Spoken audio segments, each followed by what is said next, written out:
Bonjour à tous, bienvenue dans ce webinaire Plastique et composites recyclés ou biosourcés, organisé par Technique de l'ingénieur en partenariat avec le CETIM, le Centre technique des industries mécaniques. Il est animé aujourd'hui par Frédéric Rush, responsable du service ingénierie des polymères et composites au CETIM Grand Est. Le webinaire durera 1h30, il y aura 1 heure de présentation suivie de 30 minutes de questions-réponses. N'hésitez pas à poser vos questions dans le chat pendant l'intervention. Monsieur Rush, c'est à vous. Oui, merci. Bonjour à tous, tout d'abord, et merci d'être venus si nombreux pour assister en fait à cette présentation sur les plastiques et composites recyclés ou biosourcés. Je voulais aussi remercier au passage les techniques de l'ingénieur pour l'organisation de ce webinaire et pour avoir réglé, je dirais, tous les aspects logistiques liés à cette préparation. Donc, je vais commencer par une courte présentation. Alors, j'ai des petits problèmes d'animation, voilà. Donc, une courte présentation me concernant. Donc, comme vous venez de l'entendre, je travaille effectivement au CETIM Grand Est, qui est un centre associé du CETIM, le Centre technique des industries de la mécanique. Donc, depuis maintenant près d'une vingtaine d'années. Pendant les 10 premières années, donc j'ai réalisé pas mal d'analyses caractérisation et d'analyse de défaillance en fait sur les matériaux plastiques et les matériaux composites. Et en plus, je dirais, de cette activité principale depuis 2010, donc le CETIM Grand Est s'est intéressé davantage à la problématique en fait de la fin de vie des matériaux et du recyclage. Et donc c'est dans ce contexte effectivement que j'interviens un peu plus directement par rapport au sujet du jour. Donc concernant justement cette activité autour du recyclage, de la valorisation des déchets, donc nous avons maintenant l'occasion de travailler avec pas mal d'industriels, alors aussi bien des PME que des grands groupes, donc au travers d'études de faisabilité, au travers de veille, de conseils. Là, j'ai simplement indiqué donc quelques partenaires industriels avec lesquels nous avons eu l'occasion de travailler, sachant qu'il y en a d'autres évidemment actuellement qui sont intéressés par ce sujet. Voilà, bon, ce n'est pas la partie la plus intéressante de cette présentation, c'était juste une courte intro me concernant. Donc on va maintenant entrer justement dans le vif du sujet concernant le contexte général sur le marché et les enjeux qui sont associés à la valorisation des déchets plastiques ou au bioplastique. Alors, quelques éléments de contexte pour avoir des ordres de grandeur justement concernant ces deux matériaux. Donc, les matières plastiques au sens large, donc qui concernent en fait pour l'essentiel les thermoplastiques, représentent un volume consommé dans l'année d'à peu près 350 millions de tonnes, volume annuel consommé dans le monde, avec l'Europe qui occupe à peu près 20% des parts de marché, même un peu moins. Concernant les matériaux composites, on peut constater justement déjà qu'on n'est pas du tout dans le même ordre de grandeur, les matériaux composites, contrairement au plastique, ne sont pas des produits de grande diffusion. Alors malgré tout, le volume global de composites produits et consommés dans le monde est de l'ordre de 10 millions de tonnes. Alors ça reste significatif évidemment à l'échelle industrielle, mais on est quand même beaucoup plus petit en termes de consommation que les plastiques conventionnels, avec là pour l'Europe une part un peu plus importante puisqu'on occupe globalement en Europe à peu près le quart du marché. Que dire concernant ces matériaux déjà d'une façon très générale? Alors quand on parle des plastiques, il peut y avoir évidemment des dizaines de familles chimiques différentes, des dizaines de milliers de formulations différentes. Malgré tout, on se rend compte assez rapidement que on entend par matière plastique au quotidien, si on raisonne en termes de volume, on va retrouver à peu près toujours les 5 mêmes résines, c'est-à-dire des polyoléfines d'une part, donc polypropylène, polyéthylène aux tout basse densité, du polystyrène, du PET et du PVC. Et une fois qu'on a cité en fait ces 5 grandes familles de matières plastiques, en fait on a parlé là globalement d'à peu près 80% des volumes produits dans le monde. Pour les composites, c'est un petit peu la même chose.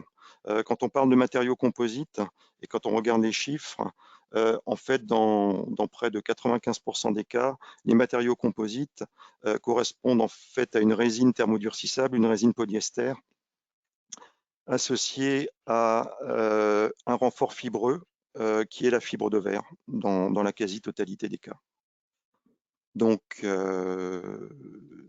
c'est ce qui fait partie, enfin, le fait d'avoir justement quelques notions par rapport aux familles de matières qui sont concernées, c'est ce qui pourra donner des pistes en fait par la suite en termes de valorisation. Donc voilà pour les ordres de grandeur. On ne voit plus votre Oui, diapo. pardon? On ne voit plus votre diapo. Pardon. Voilà. C'est bon? Oui. D'accord. Alors, grosse différence, encore une fois, entre ces matières, enfin, dernière précision par rapport à ces deux catégories de matériaux. Donc, on entend par plastique, si on schématise un peu les choses, essentiellement des thermoplastiques, c'est-à-dire des matières qui sont mises en forme sous l'effet de la température. Donc, les matières typiquement qui sont transformées au travers de procédés d'injection, d'extrusion, etc. Ce sont, je dirais, les plastiques du quotidien. À l'inverse, les matériaux composites, quand j'ai parlé de résine polyester tout à l'heure, en fait, il s'agit dans la très grande majorité des cas, donc dans plus de 95% des cas, de résine en fait à matrice thermodurcissable. Donc voilà les grosses différences donc, au niveau de ces matériaux, à savoir qu'ils sont produits un peu partout dans le monde. Alors, slide suivante. J'ai des petits problèmes d'animation, je vous prie de m'excuser. On va essayer de voir maintenant quelle est la progression au niveau de la consommation de ces deux familles de matériaux. On peut voir qu'elle est sensiblement différente entre les plastiques et les composites. Concernant les plastiques, alors même si les premières résines qui ont été commercialisées remontent au début du XXe siècle, et c'était d'ailleurs plutôt des résines thermodurcissables que des thermoplastiques, donc l'ébonite, la bakélite, etc. En fait, le vrai démarrage des matières plastiques au sens où on l'entend actuellement, donc des thermoplastiques, c'est le lendemain de la Deuxième Guerre mondiale. Donc vous voyez bien là sur ce graphique qu'au tout début des années 50, on était à peine à 1,5 million de tonnes par an pour arriver en fait à l'horizon 2015-2020 à peu près 350 millions de tonnes. 2015, on était à 322. En 2018-2019, c'était monté à 350 millions de tonnes par an, avec quelques accidents de parcours que sont en fait les deux crises pétrolières et la crise de 2009. Donc là, on les voit bien. On en aura probablement un supplémentaire pour évidemment la période 2020-2021. Malgré tout, la tendance est bien là et la tendance évidemment est à la hausse et à la progression en fait, enfin à la hausse très forte. Donc là, on peut vraiment parler effectivement de progression exponentielle en l'espace de quelques décennies. Concernant le marché des composites, les choses sont un peu plus nuancées. Donc on a vu tout à l'heure qu'on n'était pas tout à fait dans le même ordre de grandeur. Et ces matériaux ont commencé à être utilisés à partir du milieu des années 60, début 70, avec une progression qui n'était pas aussi fulgurante, on va dire, que celle des matières plastiques. Bon, ça c'est lié à un certain nombre de raisons d'ordre économique, d'ordre technique. On aura l'occasion peut-être de revenir là-dessus par la suite. Donc voilà pour les tendances. Maintenant, quelques éléments supplémentaires concernant les applications liées à ce type de produit. Donc, on va retrouver les plastiques comme les composites dans un grand nombre d'applications. Donc là, vous avez un descriptif un peu macroscopique par marché. Alors, très grande variété d'applications, effectivement, mais évidemment, pour des questions, je dirais, liées aux propriétés intrinsèques des matériaux, on ne va pas retrouver, bien entendu, les plastiques ou les composites dans les mêmes marchés, les mêmes applications. Concernant les plastiques, la part du lion revient en fait à tout ce qui concerne le conditionnement et l'emballage, avec près de la moitié des applications donc lié encore une fois au conditionnement au conditionnement à l'emballage. Là, on va retrouver donc les résines type polyéthylène, polypropylène, du PVC aussi, même si on en retrouve de moins en moins, du PET, etc. Concernant les composites, on a des applications différentes avec, alors chose qui n'est pas forcément, je dirais, intuitive. Quand on raisonne matériaux composites, on raisonne forcément matériaux à haute performance et on pense à l'aéronautique en priorité.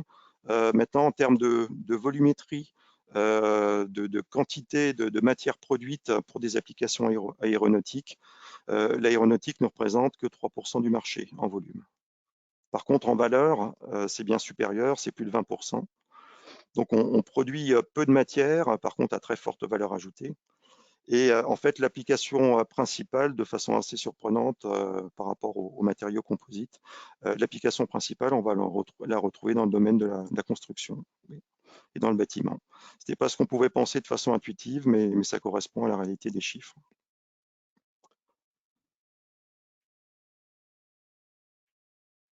Alors, maintenant les différences concernant plus spécifiquement les plastiques et les composites par rapport justement au sujet du jour, lié aux matériaux recyclés, aux matériaux biosourcés.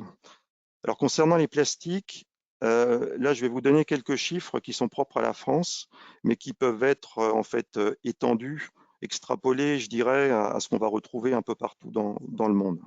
Parce que la différence d'échelle entre la production plastique et composite, telle que je vous l'ai montré au niveau mondial, on va la retrouver évidemment à l'échelle française. Donc concernant les matières plastiques, on en consomme à peu près 4,5 millions de tonnes par an, ce qui correspond à déjà une quantité très significative à l'échelle industrielle. Et en même temps, on produit, si j'ose dire, ou on jette 3 millions de tonnes de déchets plastiques. Donc, ces deux chiffres, en fait, permettent déjà de dire plusieurs choses par rapport à ces matériaux. C'est que ce sont des produits, a priori, qui sont plutôt bon marché pour être consommés en quantité aussi importante, destinés à des marchés de masse.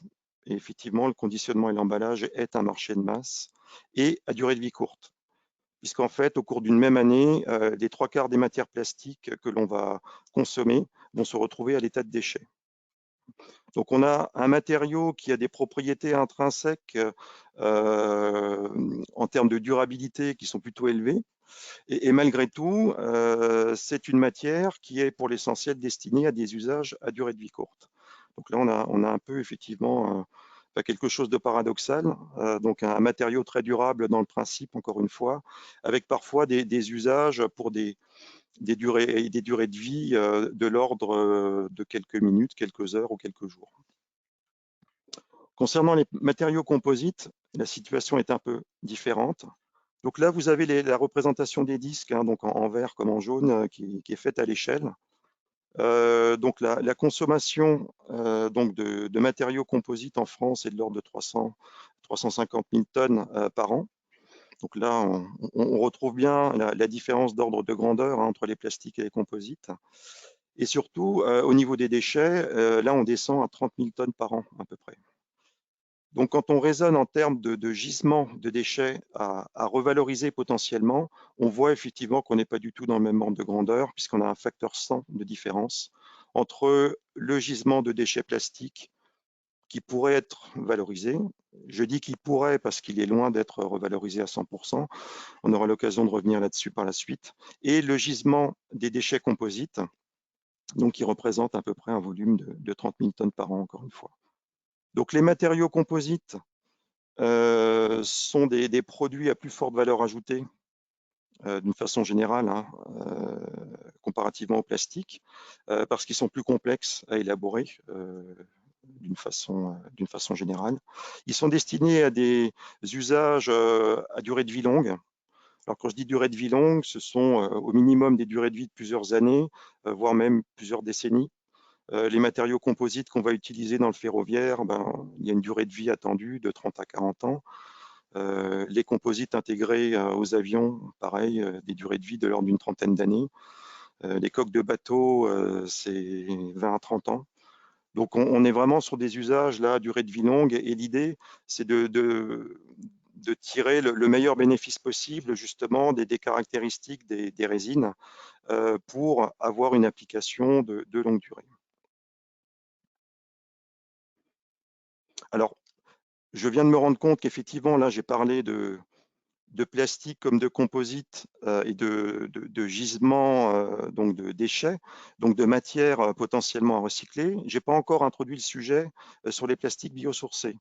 Alors en fait, les plastiques biosourcés, j'aurais dû faire une petite remarque, je vais juste revenir à une petite slide en arrière. Les plastiques biosourcés, et depuis près de 10 ans maintenant, représentent en volume à peu près 1% des plastiques utilisés dans le monde. Voilà. Et c'est 1%, 1,5% maximum. Et en fait, ce ratio entre plastique biosourcé et pétrosourcé n'a pas changé ou quasiment pas changé depuis près d'une dizaine d'années. Donc, en d'autres termes, quand on parle de plastique biosourcé, on est à peu près dans l'épaisseur du trait ici qui apparaît. Donc, voilà pourquoi je n'ai pas consacré spécifiquement de slide au bioplastique. Alors, même si on va un petit peu en parler par la suite, évidemment, mais c'est un produit, enfin les bioplastiques sont des produits qui sont largement médiatisés. En fait, la couverture médiatique est loin d'être équivalente à la réalité des faits hein, en termes de volumes qui sont réellement employés. Alors les enjeux maintenant environnementaux associés justement au recyclage des matériaux.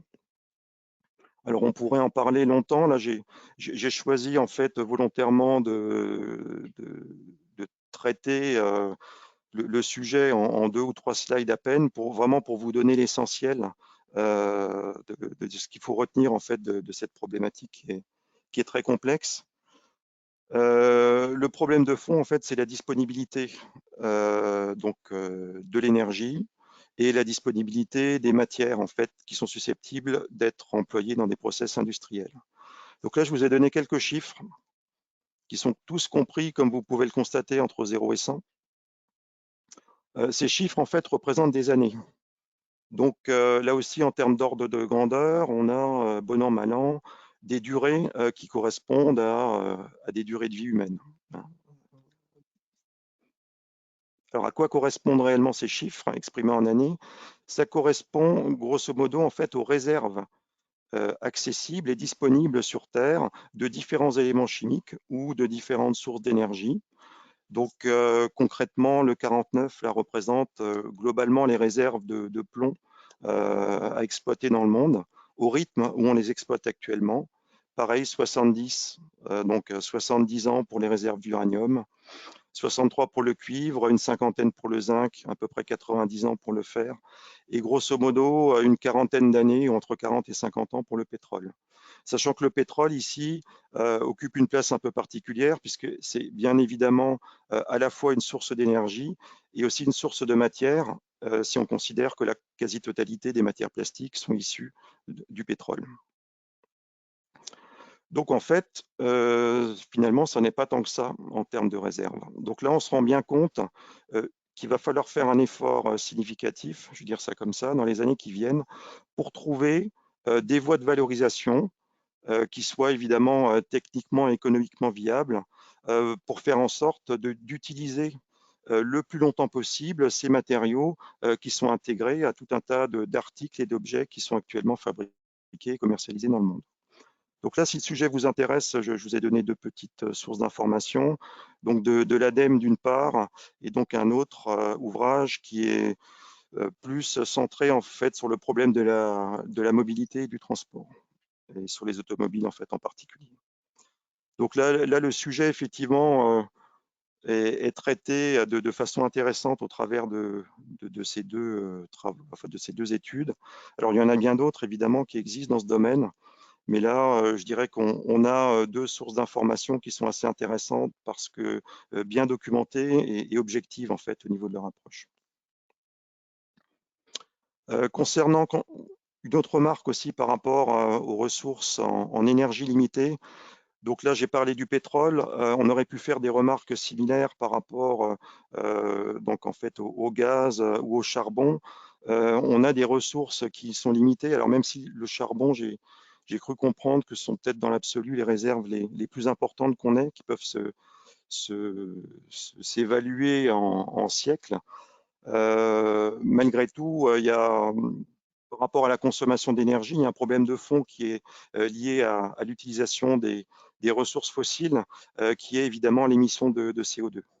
Et dans les enjeux environnementaux, il y a vraiment, je dirais, ces deux choses, ces deux contraintes majeures qu'il faut intégrer.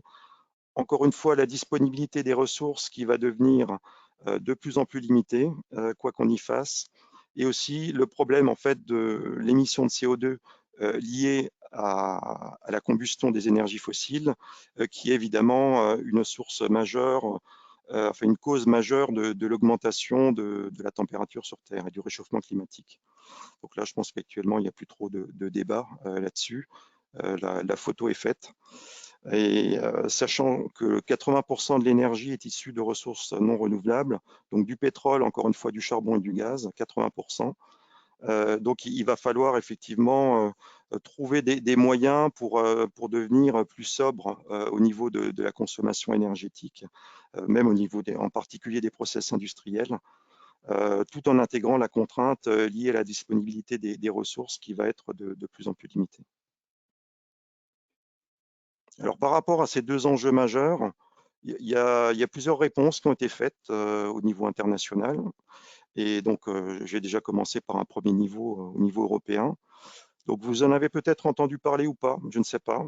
Mais ça commence effectivement à être médiatisé depuis, je dirais, depuis un an. On en entend de plus en plus parler. Donc, il s'agit de ce qu'au niveau européen, on a appelé le Green Deal. Et on appelle toujours le Green Deal. Donc le Green Deal correspond en fait à un engagement formel de la part de l'Union européenne, donc l'Europe des 27 maintenant, pour être à un horizon assez proche finalement, puisqu'on parle de 30 ans, pour être neutre en fait en carbone. Neutre en termes, enfin, ou compenser carbone. Voilà. Donc il y a du travail, parce qu'on est loin effectivement de l'être pour le moment, comme vous pouvez l'imaginer. Mais tout va être fait, et même en termes d'investissement, justement, sur le moyen long terme, tout va être fait pour atteindre justement cet objectif. Donc, si le sujet vous intéresse, là aussi, je vous ai donné simplement le lien donc vers le site européen qui parle du Green Deal. Pour le moment, pour être tout à fait franc, on a de la communication, on n'a pas encore de choses qui sont réellement tangibles. Par contre, je dirais sur un plan plus politique au niveau des engagements, donc il y a cet objectif à zéro carbone en 2050 et dès 2030, des objectifs très ambitieux qui ont été fixés collectivement et qui vont correspondre en fait à des évolutions, des mutations assez profondes au niveau des process industriels, enfin du moins pour ceux qui concernent le territoire européen. Après, si le sujet vous intéresse et que vous voulez le creuser encore une fois davantage, je vous recommande en fait un cours de l'école des mines animé par Jean-Marc Jancovici qui s'appelle Énergie et changement climatique, où là, en l'espace de quelques heures, on vous explique tout dans le détail, arguments à l'appui. Donc, on vous explique bien le lien justement qui existe entre l'énergie, le développement industriel tel qu'on a pu le connaître depuis le début du 19e siècle, et là les limites de ce modèle économique à la fin du 20e ou au début du 21e. Alors revenons au sujet du jour. Alors ça n'est pas du tout hors sujet, hein, ce que je viens de vous préciser. C'est vraiment raccord avec l'intitulé. Faut-il, en termes de matériaux, si on raisonne purement matériaux, faut-il utiliser effectivement davantage de matières recyclées ou davantage de matières biosourcées? Faut-il préférer l'un par rapport à l'autre? Enfin, un premier début de réponse qu'on peut apporter, c'est que il ne devrait plus y avoir de débat sur l'opportunité d'utiliser ou pas des matières recyclées ou biosourcées. De toute façon, tout le monde finira par y venir d'une façon ou d'une autre, soit, je dirais, en anticipant sur les évolutions réglementaires, soit en subissant les contraintes réglementaires. Là aussi, les aspects réglementaires, on aura l'occasion de voir ça un peu plus tard. Alors, concernant Donc, les matériaux plastiques et composites, voilà ce qu'on pourrait résumer par une simple image hein, de façon assez symbolique concernant l'activité actuelle de la plasturgie en France et plus largement en Europe. Donc là, j'ai pas voulu parler de conditionnement et d'emballage, mais plutôt choisi de mettre en avant peut-être des applications un peu plus techniques liées au plastique, et il y en a aussi évidemment, et très nombreuses, avec des résines a priori là qui correspondraient plus à des polyamides, ou du pomme, ou que sais-je encore, donc des matières un peu plus techniques. Donc actuellement, toutes ces pièces en fait sont élaborées à partir de ressources non renouvelables, hein, puisqu'elles sont pétrosourcées, pour parler vite. Et là, le but, petit à petit, c'est d'une façon ou d'une autre, alors sans même parler forcément de recyclage, mais d'une façon ou d'une autre, pour toutes les entreprises, et si on ne raisonne là qu'à partir des matériaux, il va falloir en fait progressivement utiliser des matériaux à plus faible empreinte environnementale, voilà, d'une façon générale. Alors ça pourra passer encore une fois par des plastiques biosourcés, ça pourra passer par des plastiques recyclés, ça pourra passer par d'autres démarches, d'autres approches méthodologiques, on aura l'occasion de voir ça par la suite. Mais d'une façon ou d'une autre, il va falloir effectivement réfléchir un peu différemment en termes de développement quand on va choisir justement des matériaux destinés à une application donnée. Ça, c'est la philosophie générale. Donc, au niveau des enjeux économiques, donc j'en avais parlé juste avant, donc il va falloir donc évoluer au niveau des approches. Donc là, vous avez symbolisé le modèle économique historique tel qu'on le connaît depuis la première révolution industrielle. Donc, on extrait des ressources renouvelables, on consomme et on jette, ou on enfuit. Après, ça va dépendre effectivement du type de produit, mais la dispersion dans la nature ou l'enfouissement, ça reste quand même malheureusement, je dirais, la solution privilégiée par défaut dans le monde. Alors là, peut-être aussi un chiffre hein, pour vous donner des ordres de grandeur liés au plastique ou au composite. Il faut savoir que dans le monde actuellement, vous avez 70% des matières plastiques, donc 70% de 350 millions de tonnes, qui sont dispersées dans la nature ou au mieux enfouies. Vous avez 20 autres pourcents qui seront incinérés, où on peut espérer qu'on a un minimum de valorisation énergétique derrière, et 10% du total qui est réellement revalorisé au sens de revalorisation matière, tel qu'on l'entend habituellement. 10% des volumes seulement. Alors évidemment, sur le territoire européen, en France ou même ailleurs, en Allemagne, etc., on fait un peu mieux. Mais malgré tout, même dans des pays qui sont économiquement, je dirais, plus avancés ou plus développés, même dans un pays comme la France, on enfuit en fait plus de plastique qu'on fait de valorisation matière. Et on en enfuit à peu près 2 fois plus qu'on fait de valorisation matière. Enfin, qu'on fait de recyclage, hein, je ne parle pas d'incinération. Donc il y a encore une marge de progrès qui reste significative.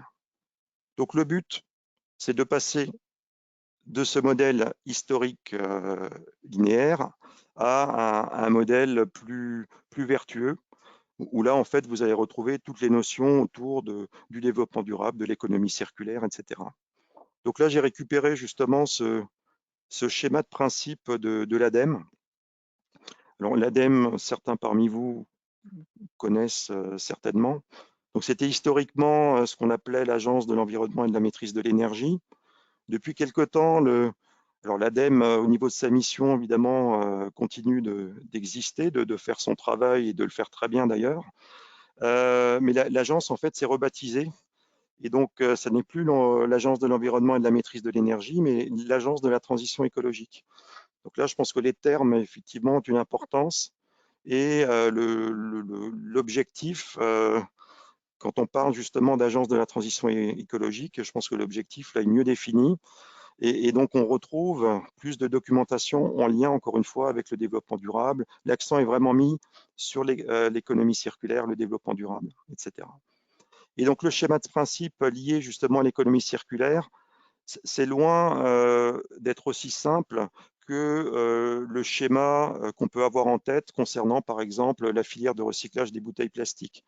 Parce que là aussi, quand on parle de recyclage plastique, même dans les médias, 9 fois sur 10, on a toujours l'image d'Épinal de la bouteille plastique qui est recyclée. On en refait des paillettes, des granulés, donc qui servira à refaire des préformes pour des bouteilles de plastique, etc. Donc cette filière existe effectivement. Elle peut davantage se développer, mais ceci dit, ça n'est pas la solution à tous les usages liés aux matières plastiques et à toutes les résines, loin s'en faut.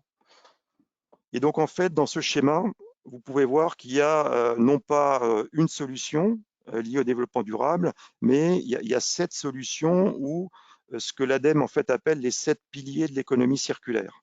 Donc vous en avez 4 ici, au niveau qui apparaissent en bleu, au niveau de l'offre des acteurs économiques.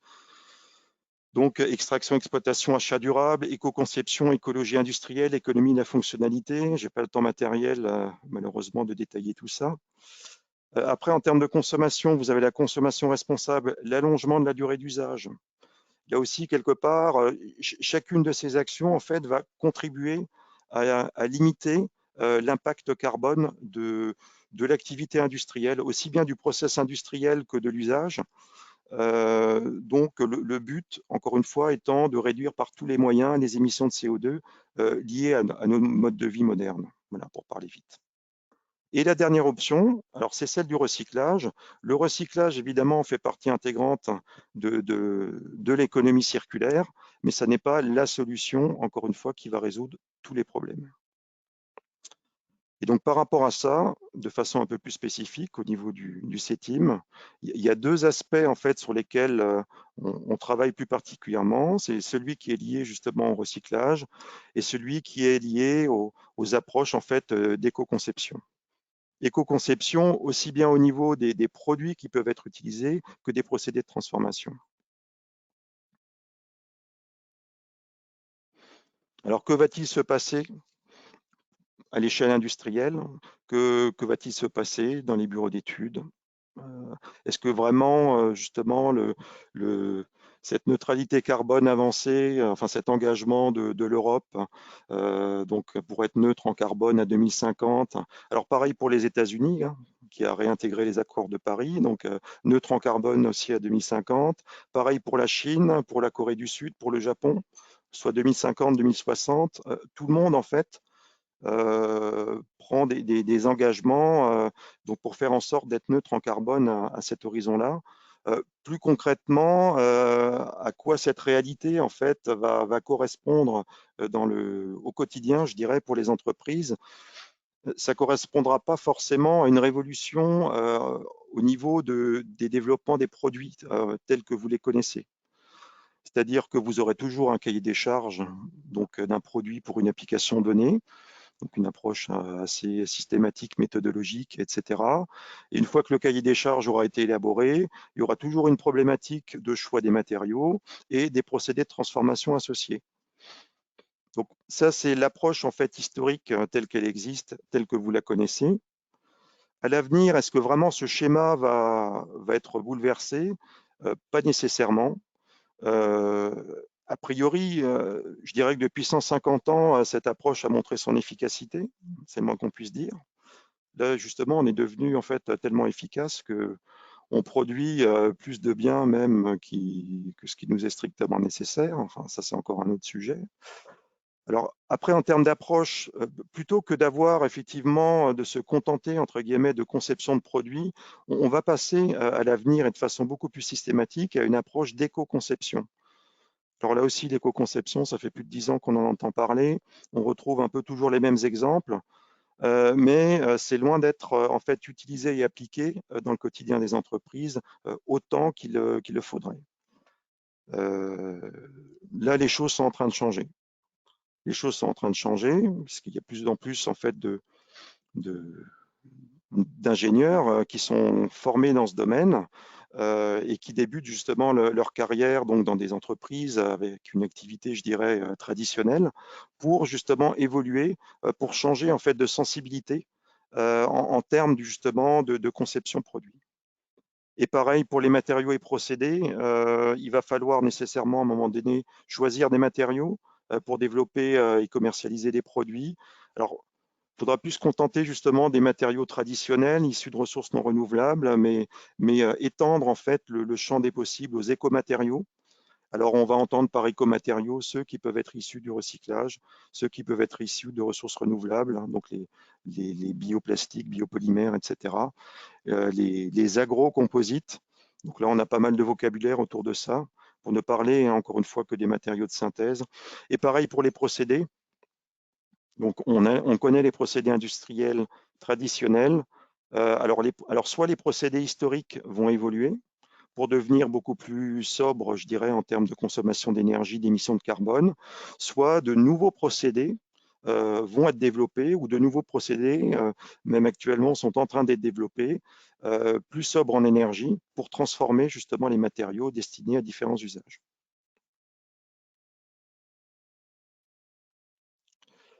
Alors, ça, c'est un petit placement de produit. Concernant justement les approches d'éco-conception, le conseil sur les écomatériaux comme les écoprocédés. Donc le CETIM, en tant que centre technique des industries de la mécanique, travaille sur ces trois aspects.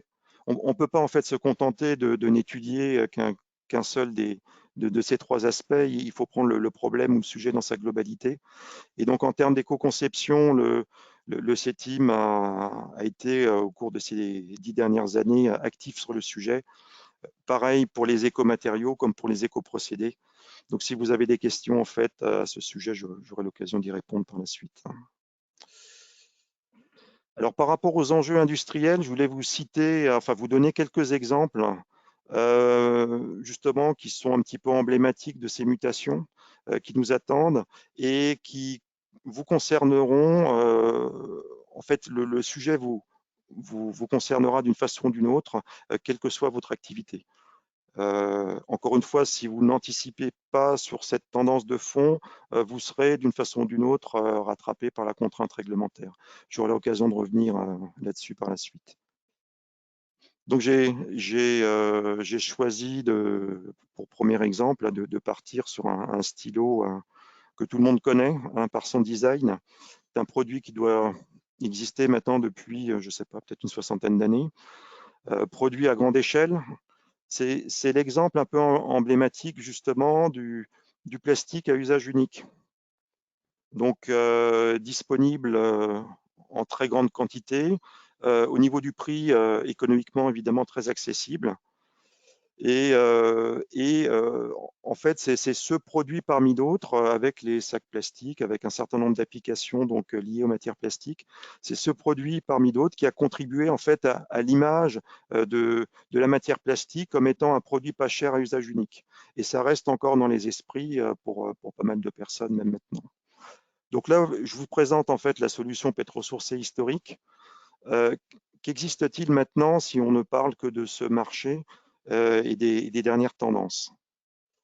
Donc en fait, là, depuis quelques années, on voit apparaître justement des solutions recyclées, alors soit en partie, soit en totalité, alors commercialisées par BIC ou par les concurrents, peu importe, où là, on voit effectivement qu'un effort est fait pour intégrer aux matériaux, alors soit en partie, soit en totalité, des plastiques, enfin des résines qui sont issues du recyclage. Donc là, on a bien effectivement un gain lié à l'empreinte carbone de ce matériau, puisque en termes d'ordre de grandeur, là aussi pour fixer les idées, entre une résine pétrosourcée et une résine recyclée, vous faites un gain en termes d'émissions de CO2 qui varie entre 70 et 90%. Donc c'est quand même loin d'être négligeable. Donc le fait de choisir encore une fois un matériau donc une matière plastique issue du recyclage permet de faire vraiment significativement baisser l'empreinte carbone de votre produit. Et donc en fait améliore d'autant ce qu'on peut qualifier de performance énergétique, de performance environnementale, pardon, augmente d'autant la performance environnementale de votre produit. Alors le recyclage, c'est une solution, ce n'est pas nécessairement la solution. Vous avez des produits, donc soit encore une fois de BIC ou des concurrents, qui sont plutôt orientés vers une solution plastique biosourcée. Donc là aussi, on est en termes d'empreinte carbone, c'est plus avantageux que l'usage, enfin l'utilisation de plastique pétrosourcé. Ou alors, si on ne raisonne encore une fois que purement matériaux, développement matériaux, on peut après s'orienter vers n'importe quel type de solution un peu hybride, où là, vous avez dû, toutes et tous dû déjà en voir, on peut trouver aussi, donc commercialiser des stylos avec un corps en carton, certains éléments, certaines pièces complémentaires en plastique. Alors, soit pétro-sourcés, soit biosourcés, soit issus du recyclage, peu importe. En général, si on fait l'effort d'intégrer du carton à ce type de produit, c'est qu'effectivement, sur les plastiques, on essaie de faire des efforts aussi. Donc là, comme on peut le voir, il n'y a pas en fait une solution unique, mais toute une variété de solutions possibles. Donc là, le champ des possibles, effectivement, est vaste. Et en termes de performance environnementale, pour départager ces trois solutions, on n'a pas d'autre solution, enfin d'autre choix que de réaliser, par exemple, des ACV simplifiés sur ce type de produits ou d'articles pour voir dans quelle mesure une solution est vraiment plus intéressante qu'une autre en termes, encore une fois, de performance environnementale. À côté de ça, évidemment, il y a toujours les aspects économiques qu'il ne faut pas perdre de vue, comme vous pouvez l'imaginer. Et puis aussi les contraintes techniques qui peuvent être associées à la production de ces produits. Autre exemple, alors là c'est dans le domaine aussi de la plasturgie et de l'extrusion. Depuis pas mal d'années déjà, pour ces tuyaux donc qui sont utilisés donc pour les installations les conduites d'adduction d'eau, donc soit en PVC ou en polyéthylène haute densité.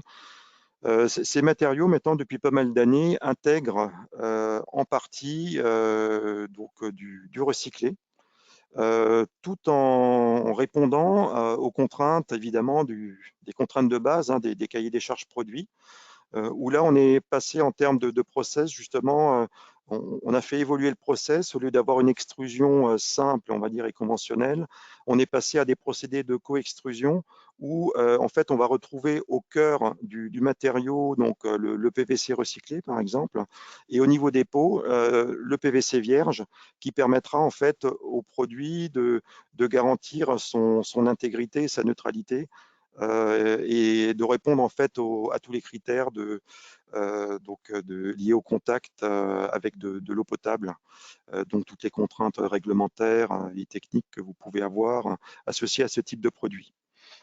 Donc, alors ça avait été fait historiquement pour des raisons économiques, hein, pour être tout à fait franc, pas pour des raisons environnementales.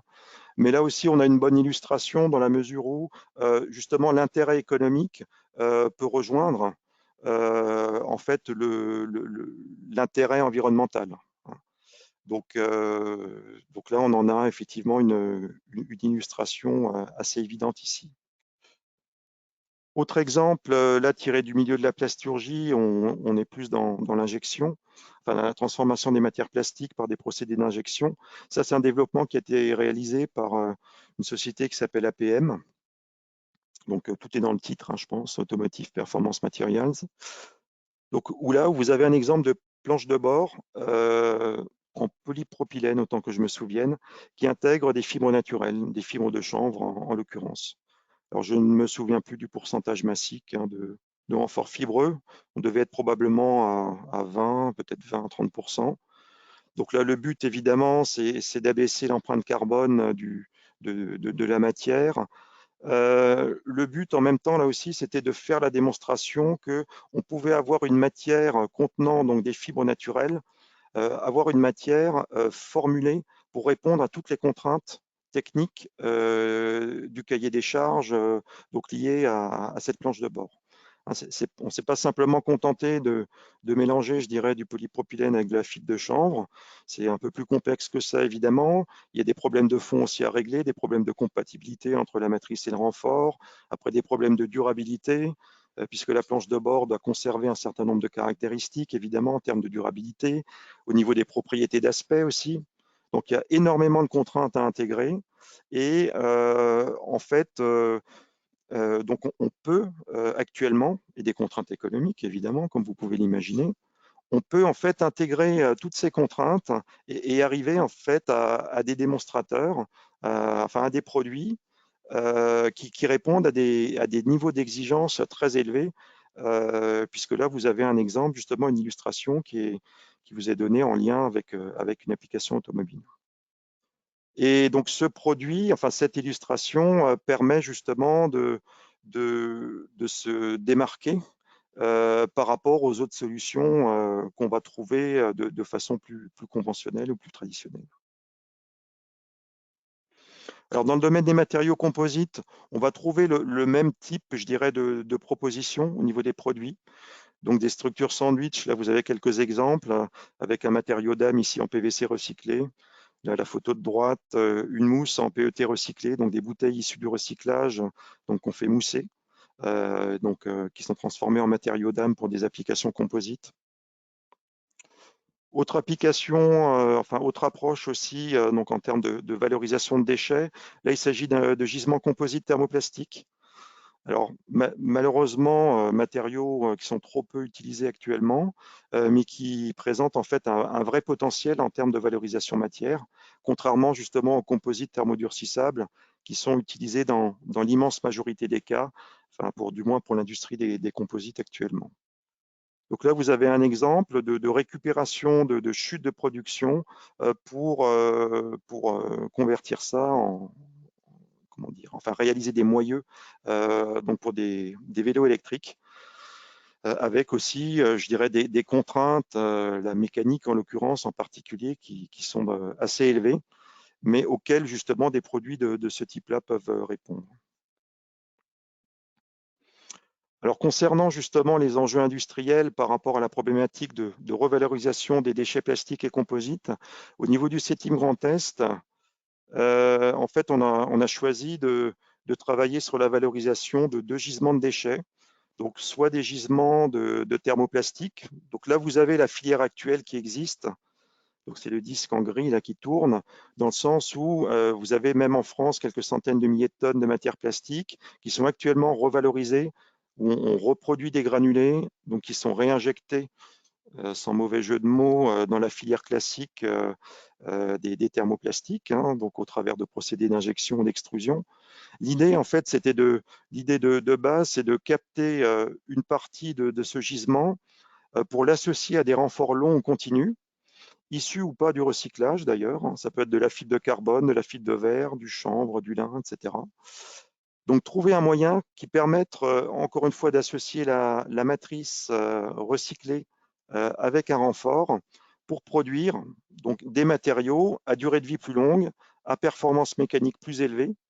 Rappelez-vous, ces résines thermoplastiques sont plutôt à durée de vie courte. Là, l'idée, c'est de rallonger la durée de vie des produits, donc au travers d'applications à plus forte valeur ajoutée, avec en général des niveaux de performance mécanique plus élevés, attendus pour les composites, et faire en sorte en fait que ces matériaux soient eux-mêmes recyclables par une technologie qu'on a baptisée thermosaïque, qui permettrait de revaloriser justement des déchets composites thermoplastiques. Donc là, je vais peut-être juste ouvrir une parenthèse et vous montrer simplement en 2 minutes au travers d'une vidéo en quoi consiste le principe. Si le sujet vous intéresse, on aura peut-être l'occasion d'en rediscuter par la suite.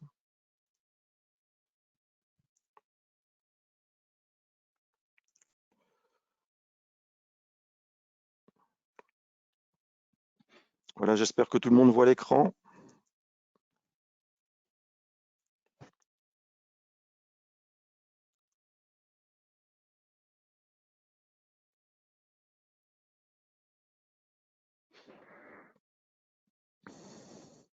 Donc le premier procédé s'appelle Thermoprime.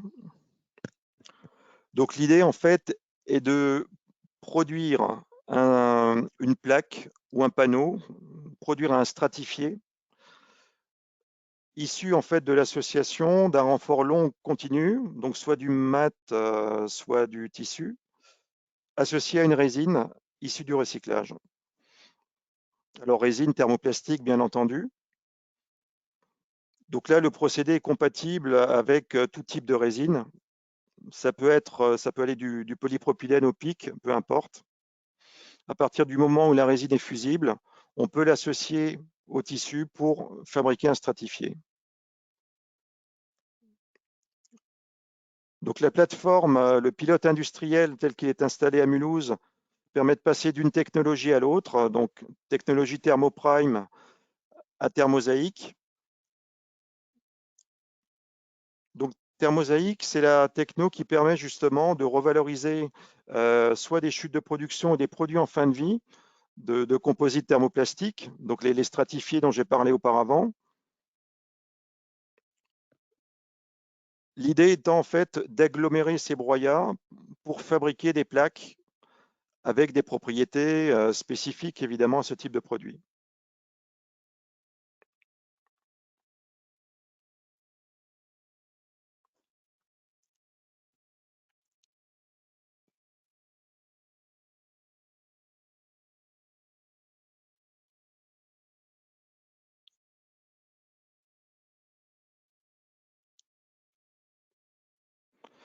Donc là, c'est simplement une illustration parmi d'autres, mais on a la possibilité aussi de faire de l'estampage avec ce pilote industriel. Là, vous avez un exemple de mise en forme justement, donc de plaques en composite thermoplastique qui est préchauffée par infrarouge et mise en forme donc par cet outil.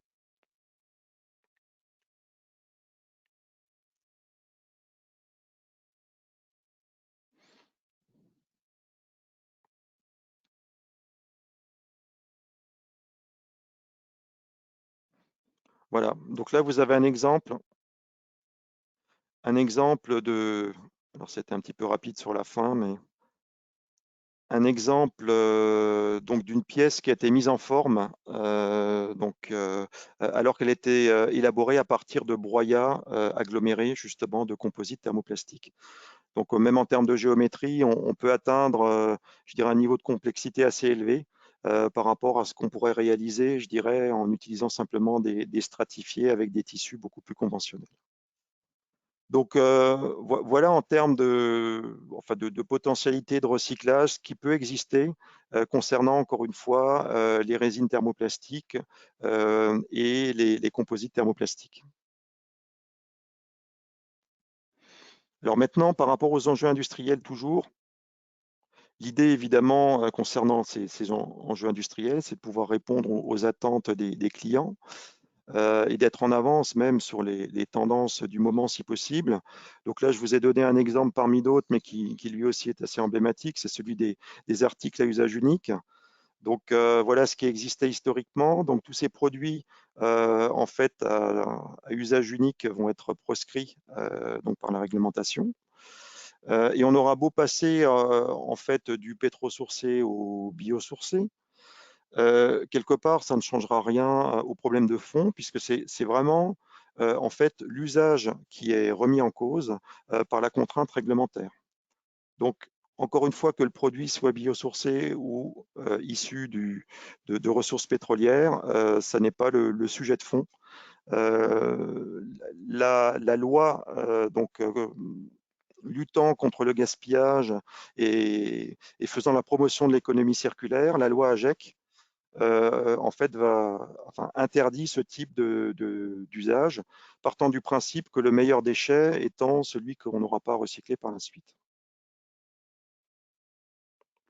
Alors, autre exemple par rapport justement à une utilisation de grande diffusion pour un produit que tout le monde connaît. La société Evian a communiqué récemment justement sur sa bouteille en disant que pour la première fois, en fait, une marque de boissons pouvait afficher donc une neutralité carbone alors non seulement sur le produit final, mais même sur toute la chaîne de valeur.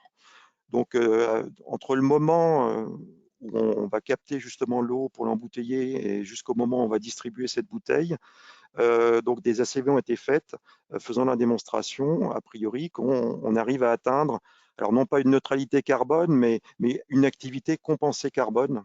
On va plutôt dire ça comme ça. Donc ça, bon, très bien pour Evian, effectivement. Ceci dit, la loi AGEC devrait faire là aussi évoluer cette approche, ce modèle économique, puisqu'à l'avenir, c'est vraiment en fait l'usage de ce type de produit qui est potentiellement remis en cause. Hein, donc on parle bien de ça en fait actuellement. par rapport à 10 milliards de bouteilles plastiques produites et consommées rien qu'en France. Donc là, il y a beaucoup de débats qui existent sur le sujet. Il ne suffira pas effectivement d'avoir un produit neutre en carbone ou un produit issu, on va dire, de ressources renouvelables pour passer l'obstacle. Alors concernant justement les enjeux de société et les contraintes réglementaires, donc là j'ai évoqué à plusieurs reprises l'économie circulaire.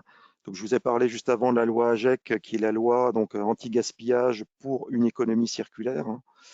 Donc l'acronyme AGEC vient de là.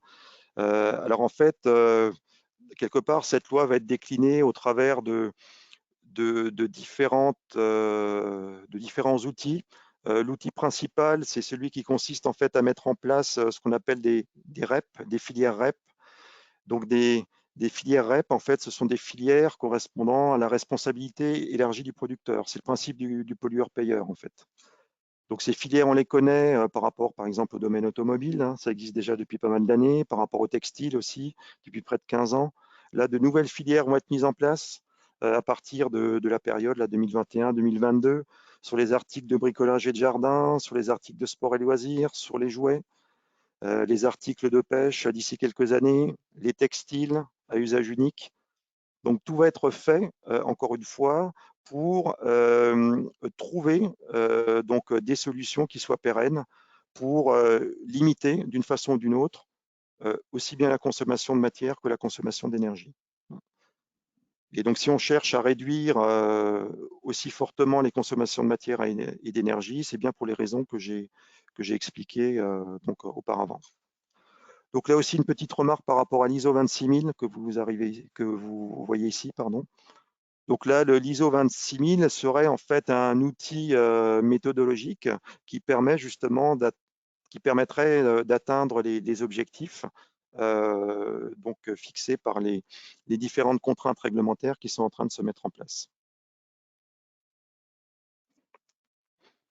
Autre exemple ou autre illustration, donc pour vous parler justement d'économie circulaire et de cas concrets directement liés soit aux matériaux plastiques, soit aux matériaux composites. L'exemple du moment le plus intéressant que j'ai pu trouver, donc par rapport justement aux matériaux composites, il vous est donné ici. Donc c'est la reconversion, la réutilisation, c'est le terme qu'il faut précisément employer, la réutilisation en fait de pales d'éoliennes en fin de vie sous forme de mobilier de jardin ou sous forme d'aires de jeu pour les enfants, pour les pales qui sont un peu plus importantes. Donc là, on a vraiment quelque chose de très intéressant en termes d'éco-conception, en termes d'utilisation intelligente de matériaux ou de produits en fin de vie. Donc vraiment quelque chose de très intéressant, aussi bien sur le plan technique, sur le plan économique que sur le plan environnemental. Alors bien sûr, toutes les pales d'éoliennes en fin de vie ne vont pas pouvoir être reconverties en mobilier de jardin ou en aire de jeu pour les enfants, mais c'est quand même en fait une approche qui va se systématiser à l'avenir. Et donc la réutilisation des produits, au moins autant que le recyclage, au moins autant que l'utilisation de bioplastique ou d'agrocomposites, sera une solution en fait qui sera comment dire, étudiée de près en milieu industriel pour continuer en fait à produire, à commercialiser des objets. Voilà. Donc là, on peut parler aussi, pour reprendre l'exemple d'avant, on peut parler d'écomatériaux. Pour moi, une éolienne, enfin une pale d'éolienne en fin de vie reconvertie en mobilier urbain ou en aire de jeu pour les enfants, ça c'est un exemple d'usage effectivement d'écomatériaux. Avec derrière, encore une fois, ce n'est pas simplement de la récup, il faut réellement répondre à un cahier des charges produit, s'assurer que les performances résiduelles de ces pales d'éoliennes correspondent bien à l'application finale. Donc il y a un vrai travail, je dirais, au niveau de l'approche industrielle, un vrai travail de conception qui doit être réalisé, un vrai effort, alors pas de conception, mais d'éco-conception, pour permettre, enfin pour arriver en fait à ce résultat, à cette illustration qui vous est donnée ici. Alors, quels sont les verrous justement liés à l'approche d'éco-conception, à l'usage des écomatériaux, éco-procédés, etc. Alors, les verrous, pour ne parler que des matériaux, puisque c'était l'objet principal de cette présentation, je pense en fait que même actuellement, par rapport justement aux communications qu'on peut faire, aux présentations qu'on peut faire, globalement, par les bureaux d'études et les plasturgistes, la filière du recyclage et de la valorisation donc, des matières plastiques est assez mal connue. Et en fait, beaucoup d'industriels ou de transformateurs ou de concepteurs refusent purement et simplement d'utiliser des matières recyclées, presque, je dirais, pour des raisons idéologiques. Alors qu'actuellement, et en particulier en l'espace d'une dizaine d'années, la filière du recyclage a fait d'énormes progrès, aussi bien quantitatifs que qualitatifs, au niveau des résines qui sont revalorisées. Et ça va se poursuivre évidemment dans les années qui viennent. Il y a d'autres technos de recyclage qui vont apparaître, qui seront complémentaires au recyclage thermomécanique qui existe actuellement.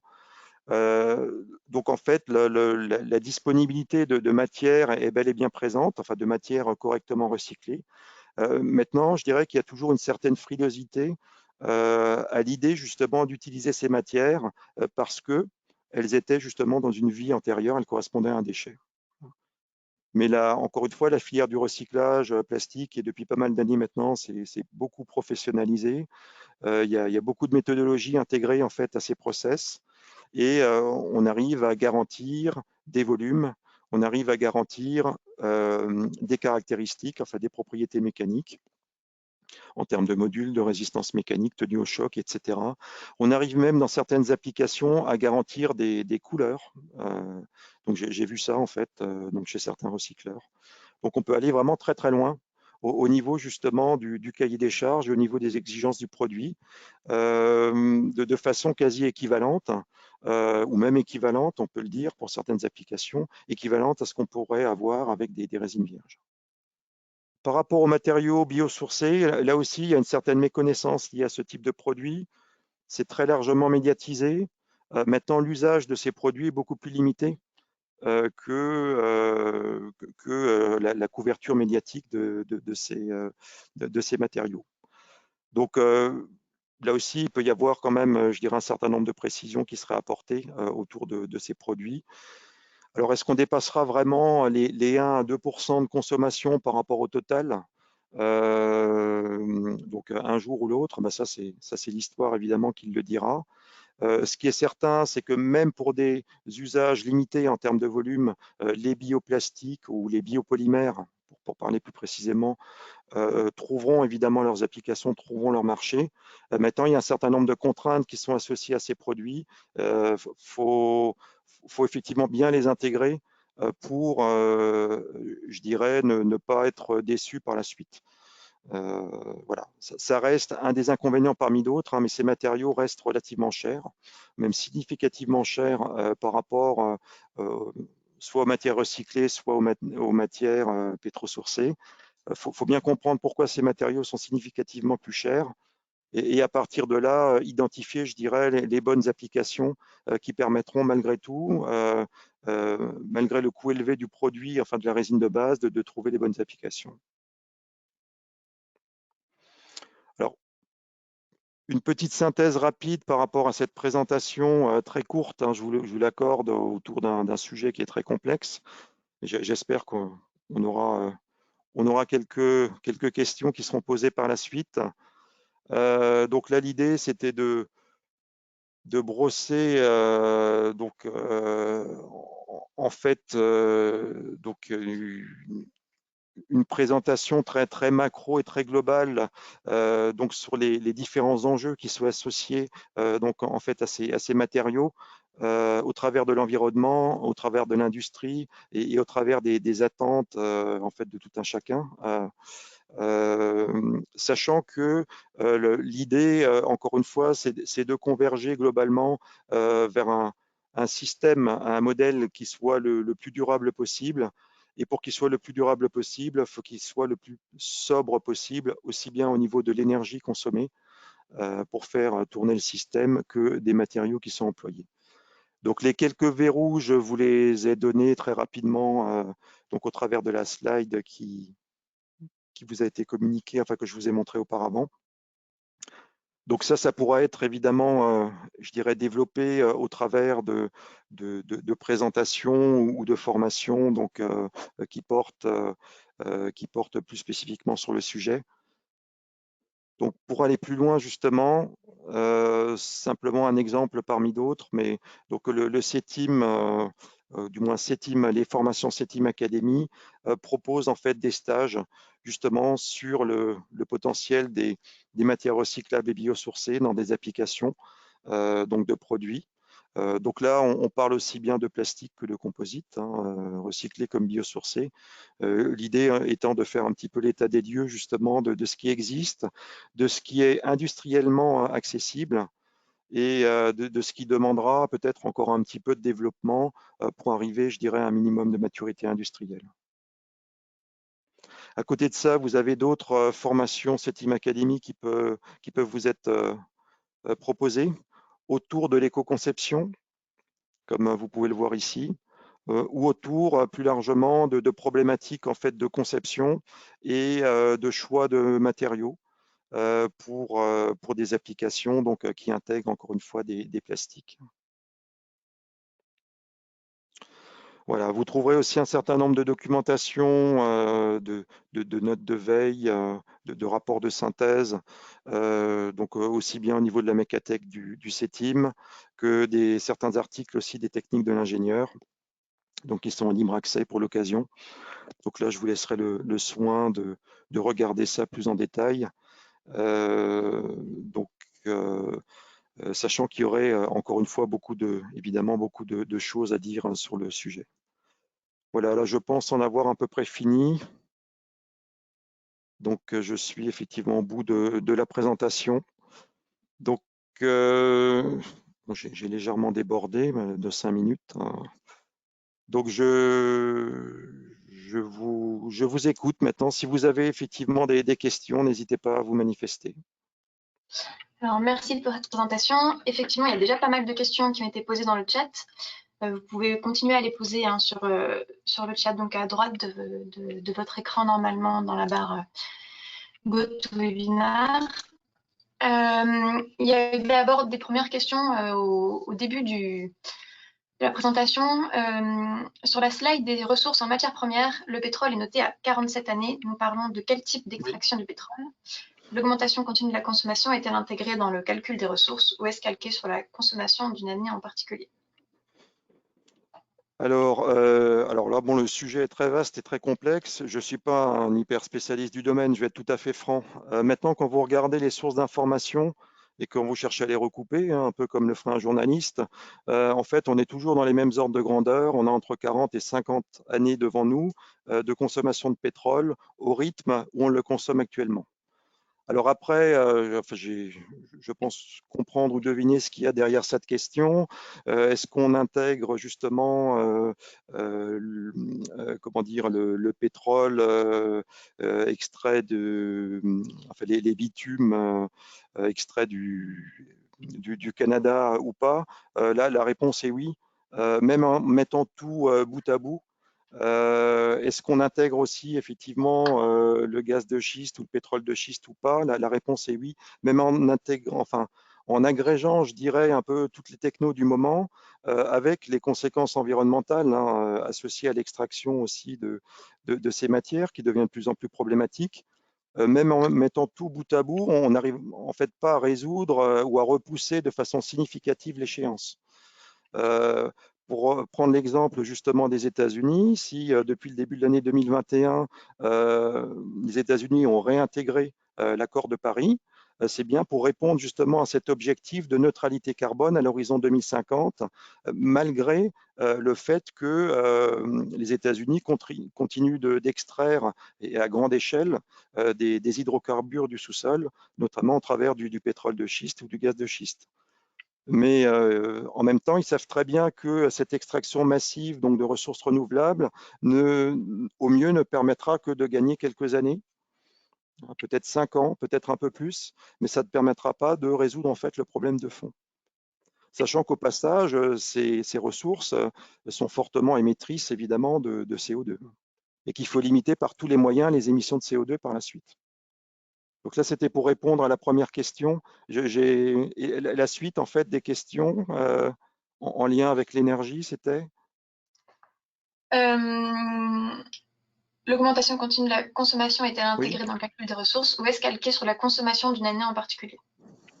C'était, alors autant que je me souvienne, c'était calé sur une année effectivement en particulier. Donc là, en d'autres termes, on se mettait plutôt dans le cas le plus favorable, sachant que là, on se rend compte que depuis pas mal de temps déjà, chaque année qui passe, enfin, mis à part l'épisode du Covid qu'on traverse actuellement, mais chaque année qui passe, en fait, génère davantage d'émissions de CO2 liées à la combustion des énergies fossiles. Voilà. D'accord, merci.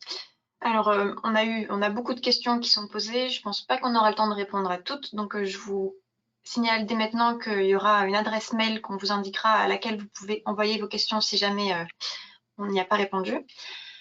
Alors, il y a eu plusieurs questions aussi sur les process thermoprime et thermosaïque, ou Oui, thermosaïque, je ne sais pas comment on se prononce. oui, c'est un Une thermosaïque. première, avez-vous effectué l'analyse des impacts environnementaux associés à ces deux process? Alors, excellente question, parce que je parle, je n'ai cessé de répéter qu'il fallait justement faire des ACV, qu'il fallait faire attention à l'impact environnemental des produits, etc. Alors, comment dire, alors pour être tout à fait franc, à ce stade, on n'a pas réalisé, enfin, on n'a pas encore réalisé d'ACV lié au process proprement dit. Ni d'ACV lié aux matériaux. Par contre, c'est bien prévu dans la feuille de route. Ça, c'est à peu près évident. Alors, pour répondre quand même en partie au sujet, déjà par rapport aux matériaux, et après je reviendrai sur les procédés, mais ces matériaux, sans même faire une ACV très poussée, on peut déjà les estampiller éco-matériaux, dans la mesure où le procédé thermosaïque donc permet de produire cette, ces plaques agglomérées à partir de broyats. Donc là, on est vraiment dans une approche, on va dire, vertueuse en termes de valorisation de déchets. Donc à partir d'un gisement constitué de chutes de production, on arrive à produire une plaque, un semi-produit avec des niveaux de performance mécanique assez élevés. Parce qu'il est garanti par la longueur de la fibre, donc qui est intégrée justement dans ces matériaux.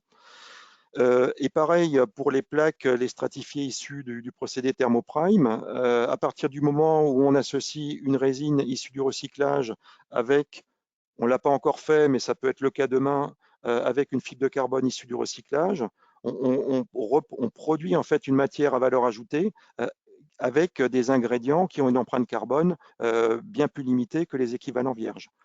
Par rapport au procédé proprement dit, thermosaïque comme thermoprime, l'idée c'était de développer justement des technologies qui soient, comment dire, en termes justement d'énergie consommée, des procédés qui soient les plus sobres possibles. Voilà ce que je peux dire actuellement. Alors, on n'a pas, comment dire, on va être en ordre de grandeur, hein, on va être sur des impacts carbone qui vont être à peu près comparables à ce qu'on a pour un procédé d'injection ou d'extrusion. Ça reste quand même à affiner. Est-ce qu'on est vraiment, je dirais, équivalent à ces procédés-là? Est-ce qu'on est 20% au-dessus, 20% en dessous? Ça, c'est l'analyse fine qui permettra de le dire. Mais on est sur des procédés en fait de ce type-là. Donc, je dirais, on n'a pas d'empreinte écologique dégradée. On espère bien avoir effectivement une empreinte écologique plutôt favorable par rapport à d'autres procédés qui existent. Voilà. Après, sans aller trop loin dans les détails non plus, mais même en termes de technologie, si demain effectivement il fallait donc produire une ligne de ce type-là, donc calée sur un process industriel, on passerait en fait en électrique à 100%. Alors que la presse actuellement donc fonctionne en partie à l'électrique, en partie à l'hydraulique. Sachant que l'électrique a une empreinte carbone moindre, enfin, du moins en France, par rapport à l'hydraulique. Mais bon, là, on rentre un peu loin dans les détails, mais on pourra en discuter ultérieurement. Alors, il y a une question sur les couleurs des plastiques. Est-ce que vous avez des exemples d'industriels capables de garantir une couleur sur les plastiques recyclés? Alors, je vais vous donner un nom. Là, je vais faire du placement de produits ou de la publicité. Je peux vous dire que pour une application donnée, je ne vais pas rester enfin, je vais pas être trop précis, mais je peux vous dire que donc le numéro 1 du recyclage plastique en France, qui est le groupe Paprec, Paprec est en mesure, pour peu qu'on lui propose, enfin qu'on lui soumette un cahier des charges précis, Paprec est en mesure de proposer donc des caractéristiques techniques, un prix, un volume, qui correspondent justement, par exemple, à des plastiques, à une matière donc colorée issue du recyclage. Voilà. C'est maîtrisé, ça commence à l'être. Une question sur le recyclage. Le fait de recycler un plastique s'accompagne-t-il de perte de performance par rapport à du 100% neuf? Et si oui, est-ce qu'il y a un déchet ultime qui serait lié à un nombre maximum de cycles de recyclage qui engendrerait un délitement du plastique? Donc là, le sujet a été étudié déjà depuis, je dirais, de nombreuses années. Alors de façon très rapide, là en fait au niveau de la filière du recyclage, dans 99% des cas, on entend par recyclage plastique un recyclage par voie thermomécanique. Donc en fait, on trie, on chauffe pour reproduire des granulés. Et ces granulés sont eux-mêmes destinés donc à de l'injection, d'extrusion, etc.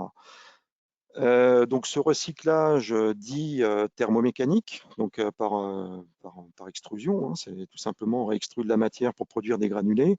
Donc ça a un impact effectivement au niveau des performances du produit, des performances mécaniques. Alors c'est un impact malgré tout qui reste relativement limité. Alors en termes de résistance comme en termes de rigidité pour le produit, un impact aussi sur la tenue au choc. Alors après, ça va être très variable en fonction du type de résine. Ça va dépendre aussi de la qualité du process. Le but, enfin à partir du moment où on a une opération de transformation pour le thermoplastique, que ce soit pour du recyclage ou que ce soit pour produire un objet, on sait très bien qu'on dégrade la résine. Le but est de la dégrader évidemment le moins possible. Maintenant, alors est-ce qu'il existe effectivement un nombre limité de cycles au-delà duquel on ne pourra pas aller? Dans le principe, probablement oui. Maintenant, il existe encore une fois un certain nombre de parades. On peut imaginer en fait mélanger donc du vierge avec du recyclé pour garder une certaine constance au niveau de la qualité. Il y a un certain nombre de solutions ou d'astuces techniques ou méthodologiques qui permettraient de maintenir un niveau de qualité et d'avoir quand même une matière qui puisse être revalorisée, utilisée donc un grand nombre de fois avant, je dirais, l'incinération ou l'enfouissement. Si je peux me permettre aussi juste une remarque par rapport à ça, l'objectif justement pour nous, par rapport aux technos qu'on a développés, c'était bien de capter une petite partie du gisement de déchets plastiques et de convertir ces résines traditionnellement à durée de vie courte en produits à durée de vie longue.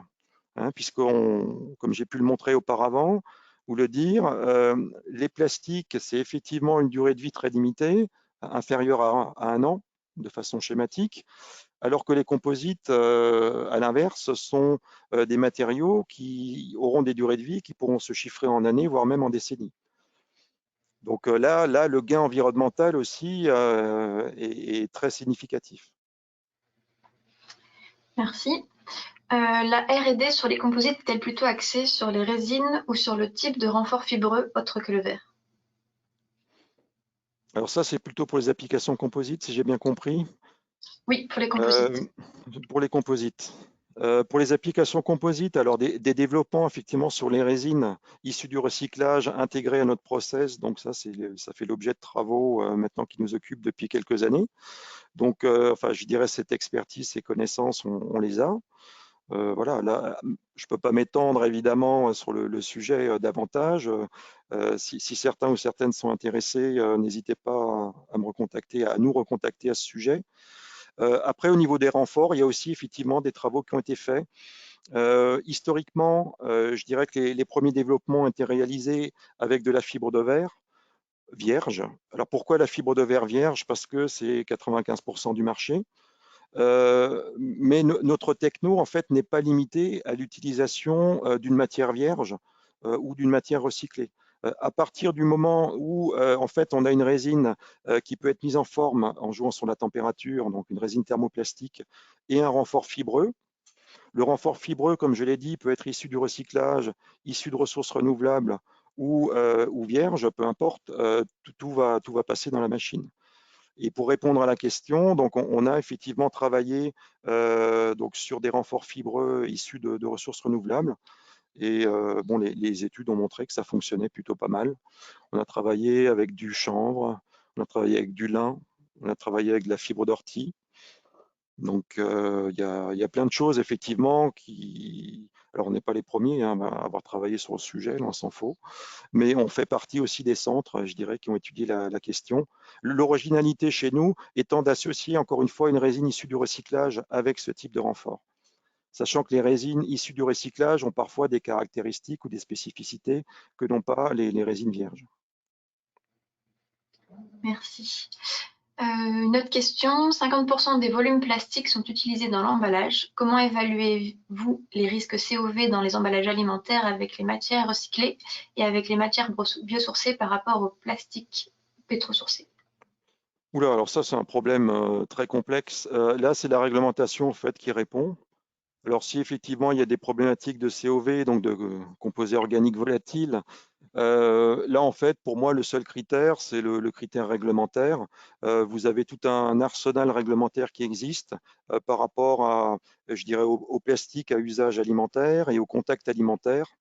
Donc, pour moi, à partir du moment où ça passe le cahier des charges, enfin, lié aux contraintes réglementaires, bon, il n'y a pas nécessairement de souci.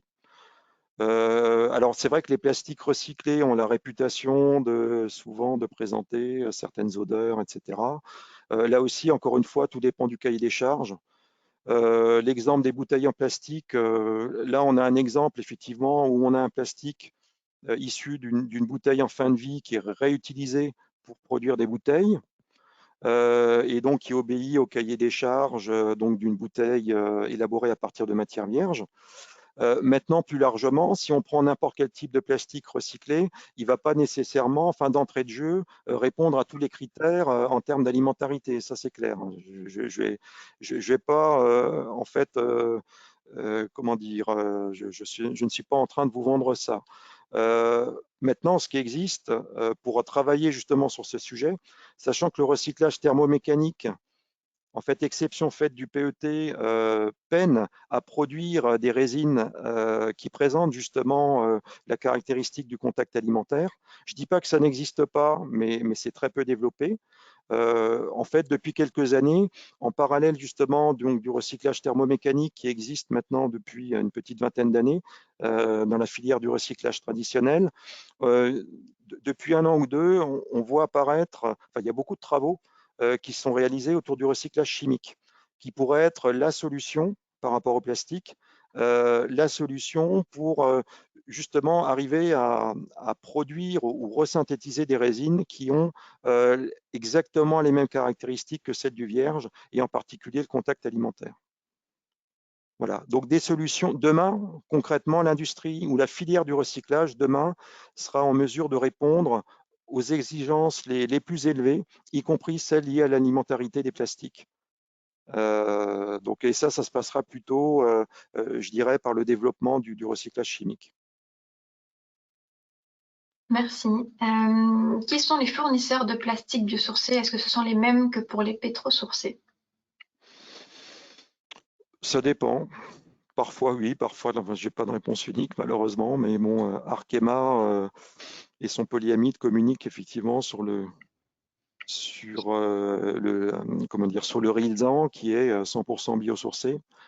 Ça n'est pas nécessairement le cas. Il y a effectivement, je dirais, des acteurs industriels qui sont issus de l'agriculture, de la filière agricole, qui produisent ou qui ont essayé par le passé de produire des résines justement issues d'amidon de maïs, de produits de ce type-là.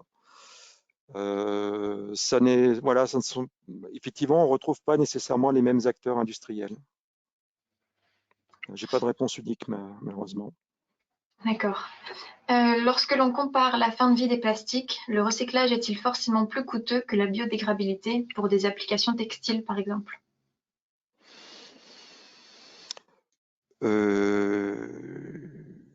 Là, le sujet est complexe. Le sujet est complexe.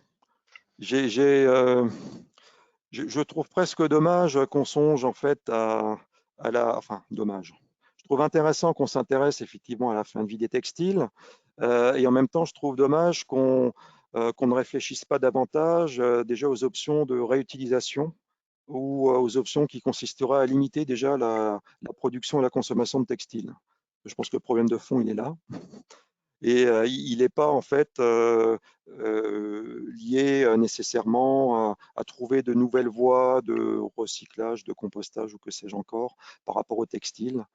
Sachant que le textile, il ne faut pas perdre de vue que enfin, si le textile se biodégrade, ça sous-entend que là on parle du textile coton, qui ne correspond qu'à un quart des applications textiles. Hein. Donc on a je crois qu'on a près de 60% du textile produit dans le monde issu de la fibre de PET, ce qui est énorme. Hein. Donc, et là, le PET, évidemment, ça ne se biodégrade pas beaucoup. Donc là bon, c'est vraiment un sujet, je dirais, en soi, quoi. Hein. Donc, la revalorisation des déchets textiles liés à la filière. Là, justement, pour le coup, l'industrie textile, c'est déjà une des industries les plus polluantes en termes d'émissions de CO2.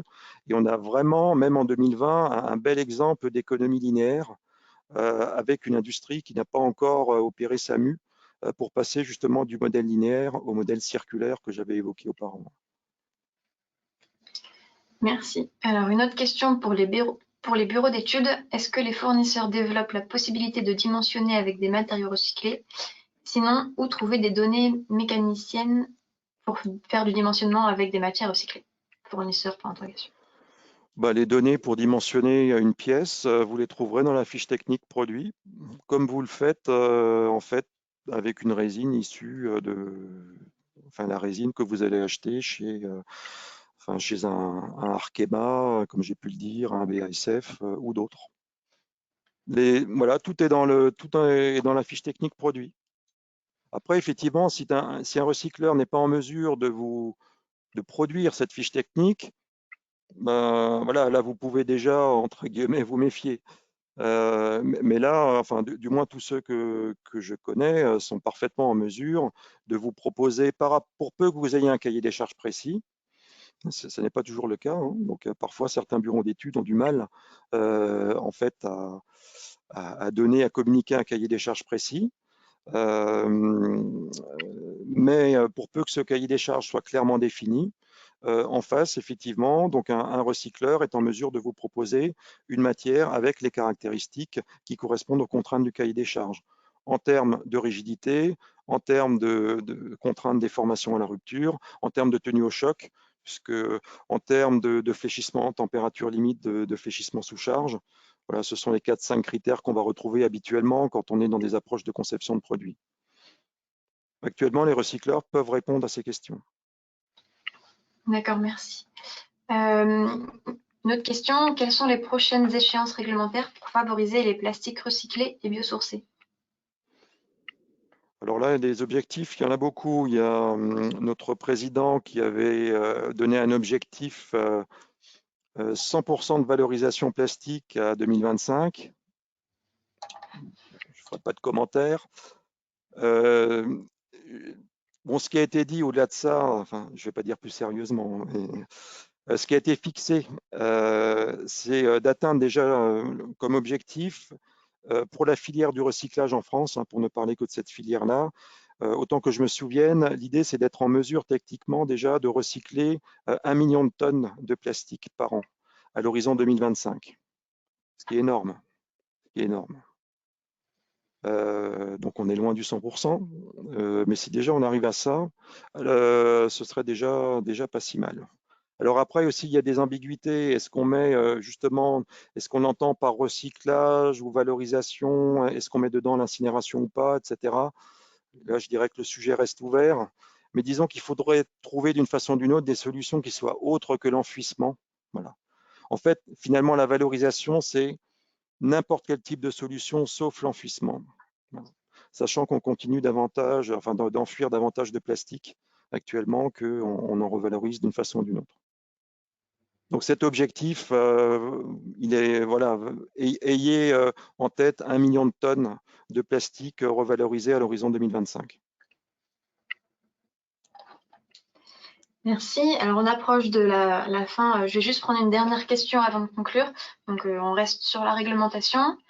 Vous avez parlé de la réglementation comme moteur de l'utilisation des matières recyclées. Pensez-vous qu'avec la diminution des quantités de pétrole, le prix des matières premières deviendra aussi un moteur? Oui, forcément. Ah oui, oui, oui. Oui, le corollaire de ça, la raréfaction des ressources, évidemment, le corollaire de ça, c'est qu'on aura nécessairement, à plus ou moins long terme, une augmentation comment dire, du prix du pétrole, enfin du charbon, du gaz, etc. Oui, oui, tout à fait. Bien, parfait. Merci beaucoup. Alors, il y a eu énormément de questions. On ne pouvait pas répondre à toutes. On n'a même pas répondu à la moitié, je pense. Donc, n'hésitez pas, si vous avez une question particulière, à l'envoyer au CETIM. Donc, je ne sais pas si vous pouvez mettre la dernière slide, Monsieur Rush, où Oui, l'adresse est notée. Donc, c'est sqr@cetim.fr, mais donc, ça devrait apparaître. Donc, après, vous pouvez si j'ai la envoyer à cette possibilité, adresse mail. Oui, oui, allez-y. pardon, si j'ai la possibilité de le faire, enfin de récupérer les questions qui sont posées, sachant qu'a priori, nous devrions récupérer les adresses électroniques de tout le monde. On peut examiner effectivement ces questions et après, en fonction du nombre, hein, soit faire des réponses groupées, euh, soit faire des réponses individuelles par rapport aux différentes questions qui seront posées. Oui, je vous les transmettrai, pas de problème. Après, Et si donc, vous si avez des jamais questions, voilà, des questions supplémentaires, vous pouvez toujours voilà. les envoyer au CETIM. Le replay de cette Alors, présentation sera disponible très bientôt sur la chaîne YouTube de Technique de l'ingénieur. je ne vois pas l'adresse électronique, par contre, C'est sur la dernière effectivement. slide normalement. Alors, est-ce que c'est sur la Après, pour aller plus dernière? loin. C'était ici? Oui, elle est notée toute. Oui, c'était la bonne slide, c'était noté Non. en bas de la slide. Alors, ici? La 32. C'est Ah, marqué la merci pour 32. votre attention. Tout en bas, c'est marqué, voilà, il y a l'adresse Ah oui, SQR mail Team, oui, oui, oui. SQL qui est notée. Donc voilà, vous pouvez envoyer vos questions à cette adresse mail-ci, si jamais vous avez une question supplémentaire. Oui, Merci à tout le monde de nous avoir suivis. Vous allez recevoir une enquête de satisfaction à la fin de ce webinaire, juste après là. Merci de prendre 5 minutes pour y répondre et au revoir à tous.